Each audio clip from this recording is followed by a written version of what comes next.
L'Office diocésain de l'enseignement catholique de Thiès a procédé au lancement des activités de son jubilé d'or le 6 juillet dernier à l'école Daniel Brottier en présence de l'évêque de Thiès, Monseigneur André Gueye. En effet, l'enseignement catholique qui a démarré à Thiès après l'érection des missions dépendantes de Thiès en diocèse vient de boucler 50 ans d'existence en 2019. Le jubilé qui s'ouvre aujourd'hui nous donnera sans aucun doute,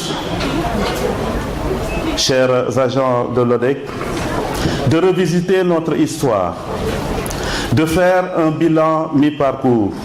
50 ans, c'est beaucoup, mais ce n'est rien devant 100 ans et 200 ans. D'évaluer, mais aussi et surtout de nous projeter en restant fidèles à notre identité d'œuvre de charité catholique et apostolique. Merci à vous, les parents d'élèves, partenaires privilégiés. Sans vous, l'ODEC n'existe pas et ne subsiste pas.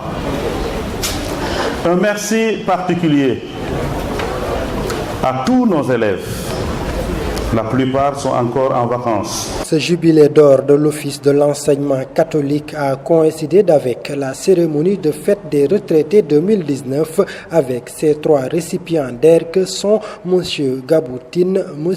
Bernard Songo Sen et Mme Cécile Ndeo Chon. Permettez-moi, au nom de mes camarades élus du jour, de dire notre action de grâce à Dieu qui nous a choisis, inspiré par son Esprit Saint, l'idée d'être chrétien et de s'engager comme témoin au service de nos frères dans le vaste champ de l'enseignement catholique du diocèse de Thiès.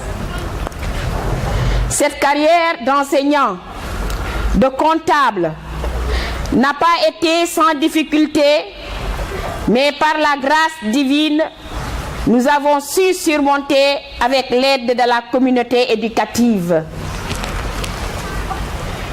Être au service de l'enseignement privé catholique, c'est faire face aux défis des enjeux de la qualité de l'excellence, d'où les innombrables sacrifices et abnégations dans le seul but de contribuer à la construction du citoyen modèle. Si l'enseignement privé catholique est réputé avoir les meilleures écoles au Sénégal, c'est parce que ces braves hommes et femmes, ouvriers de la première et de la dernière heure, n'ont ménagé aucun effort afin d'inculquer un savoir, un savoir-faire et un savoir-être à des élèves qui sont devenus la fierté de ce pays. Et j'aurais souhaité que l'assistance ait l'amabilité d'applaudir en signe de respect.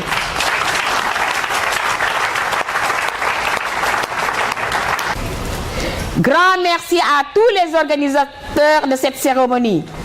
Dieu vous revaudra au centuple. Au nom de l'Office diocésain, le DIDEC a rendu un hommage mérité aux retraitants. Chers récipiendaires, ce jour est un jour pas comme les autres, un jour particulier, un jour plein de souvenirs, d'émotions et sans doute d'interrogations. Voltaire disait « La retraite est le port où il faut se réfugier après les orages de la vie. » Après donc les orages de la vie, après les orages de votre vie professionnelle, puisse ce temps être pour vous un temps de repos paisible, agréable, bien mérité, accompagné d'une santé de fer. Même son de cloche du côté du patron de l'église, Monseigneur André Gueye. En tant que responsable du diocèse, je voudrais, Messieurs Bernard Songosen et Gaboutine et Madame Cécile Ndeo Chon, je voudrais vous exprimer, comme je l'ai fait tout à l'heure à la messe, ma profonde gratitude pour le temps de votre service généreux et assidu. Et en même temps, je voudrais, en toute sincérité, m'incliner devant vous pour vous rendre l'hommage de votre patience, de votre compréhension et de votre dépassement des situations difficiles, voire des moments d'épreuve qui ont dû vous frapper par la faute, la négligence et même, je ne l'exclus pas, par l'injustice des autorités que j'incarne. Ce triple jubilé a aussi été une occasion pour les syndicalistes de l'enseignement catholique de lister leurs doléances qui ont pour nom augmentation des indemnités de logement, indemnités de transport, indemnités d'enseignement, entre autres doléances qui devront participer à l'amélioration des conditions de travail. En effet, pour toutes les prises de décision concernant le personnel et la bonne marche de l'institution qu'est le DECES, l'abbé Pierre a toujours impliqué les syndicats. Des doléances qui ne sont pas tombées dans l'oreille d'un sourd puisque le DIDEC s'est voulu clair dans sa réponse. À la suite de mes prédécesseurs qui ont beaucoup fait, comme vous l'avez si bien signifié, je poursuivrai les efforts d'écoute, de rencontre, de réflexion et de décision pour l'intérêt général et pour les intérêts particuliers, c'est-à-dire les intérêts de tout un chacun d'entre vous, compris dans l'intérêt général. Merci pour les propos encourageants à l'égard de ma modeste personne. Pour vos camarades, vous êtes leurs secrétaires généraux. Pour vos secrétaires généraux, je suis le secrétaire général.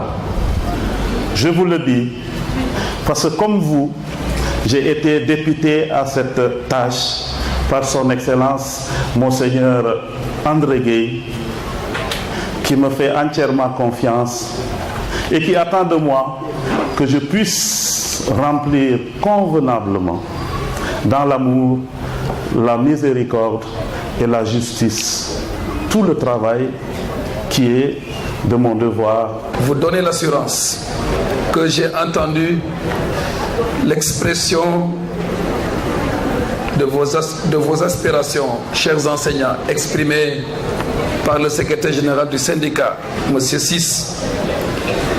Vos aspirations à ce que les conditions de travail soient améliorées.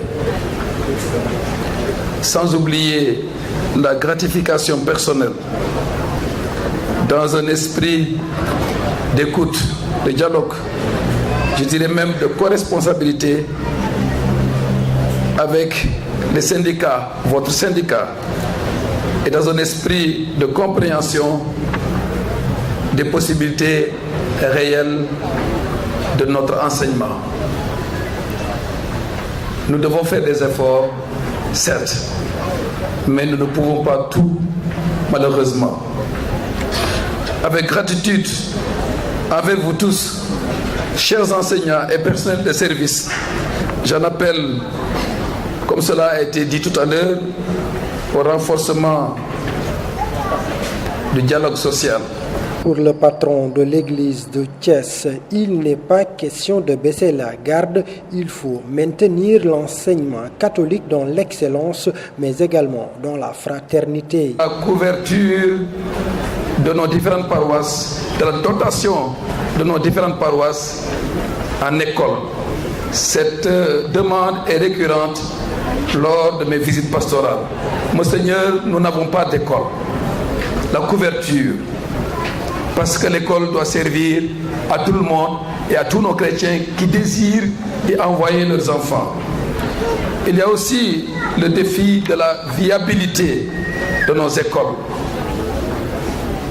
celui de l'accessibilité de tous les enfants, spécialement des enfants les plus pauvres. Nous relevons déjà ce défi, mais continuons dans ce sens. Il y a celui, tant souligné, de la compétitivité et de la qualité. Nous avons beaucoup parlé d'excellence. Et enfin, celui de la fraternité. Nos écoles accueillent beaucoup d'enfants musulmans.